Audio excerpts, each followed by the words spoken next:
Hello again. The Lion, the Witch, and the Wardrobe. Just finished chapter 11. The witch was in the sledge trying to hurry on to find Aslan and to find Edmund's brothers and sisters and the beavers. And the sledge gets stuck in the mud because now spring has come and everyone knows that Aslan is near, but the witch does not want to admit it. And so now we move into chapter 12, and I think for a moment we'll leave the witch behind because chapter 12 is called Peter's First Battle. While the dwarf and the white witch were saying this miles away, the beavers and the children were walking on hour after hour in what seemed a delicious dream. Long ago they had left the coats behind them, and by now they looked and even had stopped saying to one another, "Look, there's a kingfisher," or "I say, bluebells," or "What was that lovely smell?" or "Just listen to that thrush." They walked on in silence, drinking it all in, passing through patches of warm sunlight, into cool green thickets, and out again into wide mossy glades where tall elms raised the leafy roof far overhead, and then into dense masses of flowering currant and among hawthorn bushes where the sweet smell was almost overpowering. They had been just as surprised as Edmund when they saw the winter vanishing and the whole wood passing in a few hours or so from January to May. They hadn't even known for certain, as the witch did, that this was what would happen when Aslan came to Narnia.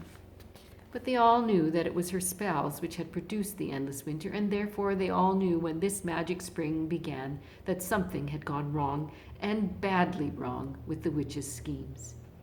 And after the thaw had been going on for some time, they all realized that the witch would no longer be able to use her sledge. After that, they didn't hurry so much, and they allowed themselves more rests, and longer ones. They were pretty tired by now, of course, but not what I'd call bitterly tired, only slow and feeling very dreamy and quiet inside as one does when one is coming to the end of a long day in the open. Susan had a slight blister on one heel. They had left the course of the big river some time ago, for one had to turn a little to the right, that meant a little to the south, to reach the place of the stone table. Even if this had not been their way, they couldn't have kept to the river valley once the thaw began, for with all that melting snow, the river was soon in flood, a wonderful, roaring, thundering yellow flood, and their path would have been underwater. And now the sun got low, and the light got redder, and the shadows got longer, and the flowers began to think about closing. "Not long now," said Mr. Beaver, and began leading them uphill across some very deep, springy moss. It felt nice under the tired feet, in a place where only tall trees grow very wide apart. The climb, coming at the end of a long day, made them all pant and blow, and just as Lucy was wondering whether she could really get to the top without another long rest, suddenly they were at the top, and this is what they saw. They were on a green open space from which you could look down on the forest spreading as far as one could see in every direction, except right ahead. There, far to the east, was something twinkling and moving. "By gum," whispered Peter to Susan, "the sea." In the very middle of this open hilltop was a stone table. It was a great, grim slab of gray stone supported on 4 upright stones. It looked very old, and it was cut all over with strange lines and figures that might be the letters of an unknown language. They gave you a curious feeling when you looked at them. The next thing they saw was a pavilion pitched on one side of the open place. A wonderful pavilion it was, and especially now when the light of the setting sun fell upon it, with sides of what looked like yellow silk and cords of crimson and tent pegs of ivory, and high above it on a pole, a banner which bore a red, rampant lion fluttering in the breeze, which was blowing their faces from the far-off sea. While they were looking at this, they heard a sound of music on their right, and turning in that direction, they saw what they had come to see. Aslan stood in the center of a crowd of creatures who had grouped themselves round him in the shape of a half-moon. There were tree women there, and, well, women, dryads and naiads, as they used to be called in our world, who had string instruments. It was they who had made the music. There were 4 great centaurs. The horse part of them was like huge English farm horses, and the man part was like stern, beautiful giants. There was also a unicorn, and a bull with a head of a man, and a pelican, and an eagle, and a great dog. And next to Aslan stood 2 leopards, of whom one carried his crown, and the other his standard. But as for Aslan himself, the beavers and the children didn't know what to do or say when they saw him. People who have not been in Narnia sometimes think that a thing cannot be good and terrible at the same time. If the children had ever thought so, they were cured of it now, for when they tried to look at Aslan's face, they just caught a glimpse of the golden mane and the great royal solemn, overwhelming eyes. And then they found they couldn't look at him at all, and went all trembling. And here's the picture, their first view of Aslan and all the animals and creatures gathered around. Go on, whispered Mr. Beaver. No, whispered Peter, you first. No, sons of Adam before animals, whispered Mr. Beaver back again. Susan, whispered Peter, what about you? Ladies first. No, you're the eldest, whispered Susan, and of course the longer they went on doing this, the more awkward they felt. Then at last Peter realized that it was up to him. He drew his sword and raised it to salute, and hastily saying to the others, Come on, pull yourselves together. He advanced to the line and said, We have come, Aslan. Welcome, Peter, son of Adam, said Aslan. Welcome, Susan and Lucy, daughters of Eve. Welcome, he-beaver and she-beaver. His voice was deep and rich, and somehow took the fidgets right out of them. They now felt glad and quiet, and it didn't seem awkward to them to stand and say nothing. But where is the 4th? Asked Aslan. He has tried to betray them and joined the White Witch, O Aslan, said Mr. Beaver. And then something made Peter say, That was partly my fault, Aslan. I was angry with him, and I think that helped him to go to the wrong. And Aslan said nothing either to excuse Peter or to blame him, but merely stood looking at him with his great unchanging eyes, and it seemed to all of them that there was nothing to be said. Please, Aslan, said Lucy, can anything be done to save Edmund? All shall be done, said Aslan, but it may be harder than you think. And then he was silent again for some time. Up to that moment, Lucy had been thinking how royal and strong and peaceful his face looked. Now it suddenly came into her head that he looked sad as well. But next minute that expression was quite gone.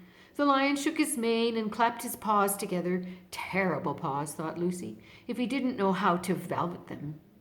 And said, Meanwhile, let the feast be prepared, ladies. Take these daughters of Eve to the pavilion and minister to them. When the girls had gone, Aslan laid his paw, and though it was velveted, it was very heavy, on Peter's shoulder and said, Come, son of Adam, and I will show you a far-off sight of the castle and where you are to be king.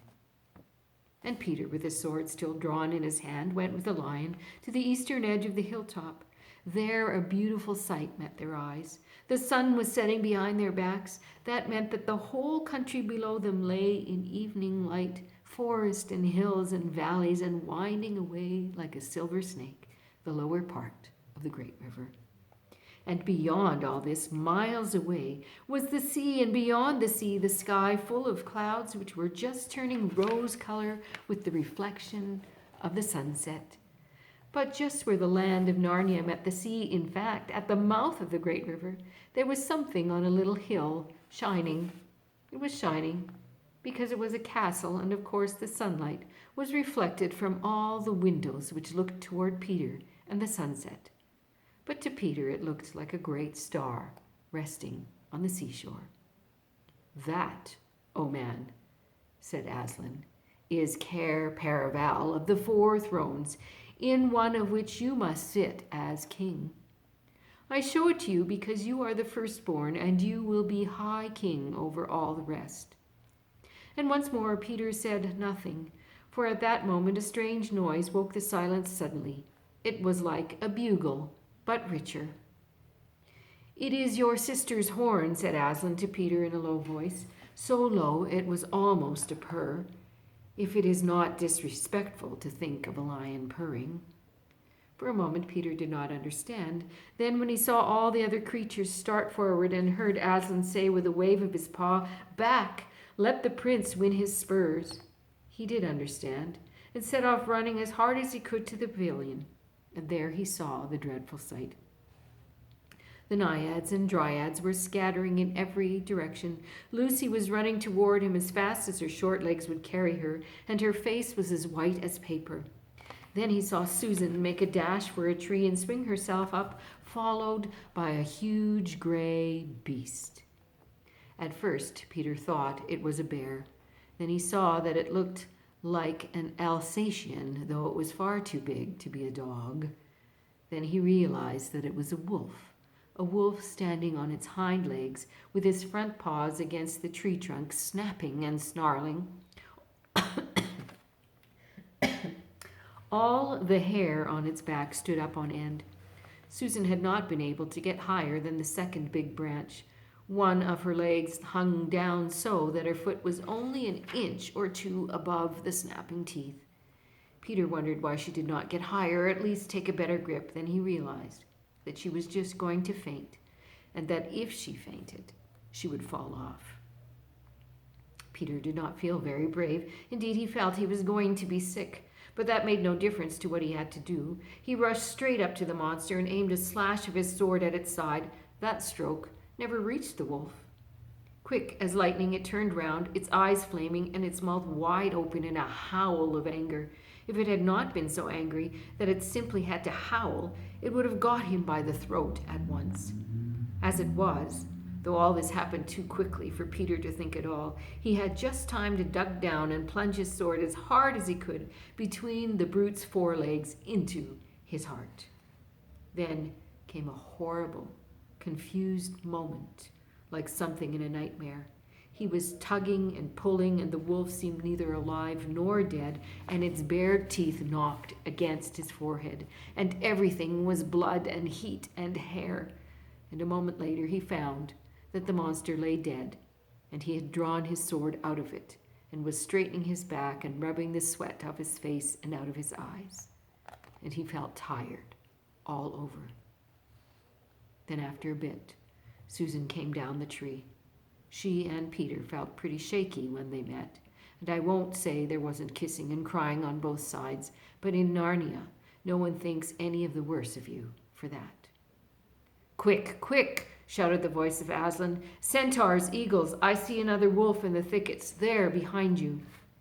He has just darted away. After him, all of you. He will be going to his mistress.